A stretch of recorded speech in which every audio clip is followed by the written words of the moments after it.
আমরা কি এখানে কান্নার জন্য এসেছি? আমরা এখানে কিসের জন্য এসেছি?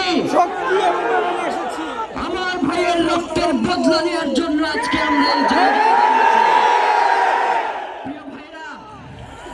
আজকে কবি নজরুলের যে বিদ্রোহী দুটো লাইন, যাকে ওসমান হাদি তার আদর্শ মনে করত, আমি চিরবিদ্রোহী বীর বিশ্ব ছড়ায় উঠে আছি। প্রিয় ভাইয়েরা, আপনারা জানেন শরীফ ওসমান হাদিকে এক সপ্তাহ 168 ঘন্টা আগে গুলি করা হয়েছে। এখন পর্যন্ত কি তার খুনিকে গ্রেফতার করা হয়েছে? সরকারের পক্ষ থেকে এখন পর্যন্ত কি খুনিকে গ্রেফতারের ব্যাপারে আপনাদেরকে আশ্বস্ত করা হয়েছে? তারা কি এখন পর্যন্ত আমাদেরকে জানিয়েছে যে খুনি কোন জায়গায় রয়েছে? আমরা স্পষ্ট মনে করছি যে এখানে খুনি একজন নয়,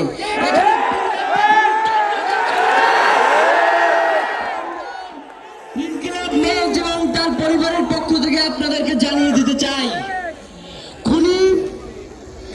খুনের পরিকল্পনাকারী, খুনের সহায়তাকারী এবং পুরো খুনি চক্রকে বিচারের আওতায় নিয়ে আসতে হবে। এবং আগামী 24 ঘন্টার মধ্যে স্বরাষ্ট্র উপদেষ্টা তাদেরকে জনতার সম্মুখে এসে তারা এই খুনের ব্যাপারে গত এক সপ্তাহ ধরে কি পদক্ষেপ নিয়েছে তা জনসম্মুখে জানাতে হবে।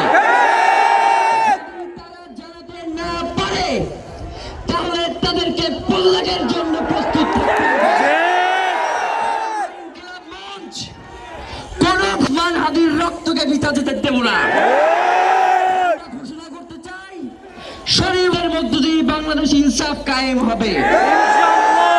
তিনি বারংবার বলেছেন, বাংলাদেশের স্বাধীনতা, সার্বভৌমত্ব রক্ষা এবং ইনসাফের লড়াইয়ের জন্য আমাদেরকে যদি জীবন দিয়ে দিতে হয় আমরা জীবন দিয়ে দেব, তবু ইনসাফের লড়াই ছাড়ব না।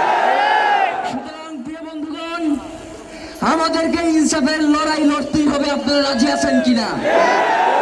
এবং সেই সাথে আমরা আরো বলতে চাই, সিভিল মিলিটারি ইন্টেলিজেন্সের মধ্যে ঘাপটি মেরে বসে থাকা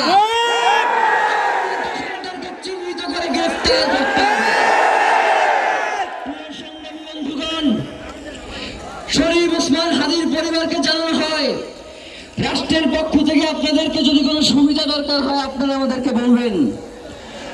আমরা শরীফ ওসমান হাদির পরিবার থেকে রাষ্ট্রকে জানাতে চাই, যদি এই রাষ্ট্রকে রক্ষা করতে শরীফ ওসমান হাদির পরিবারের 5 সদস্য, তার ভাই এবং বোনদের যদি রক্ত লাগে তারা দেওয়ার জন্য প্রস্তুত রয়েছে।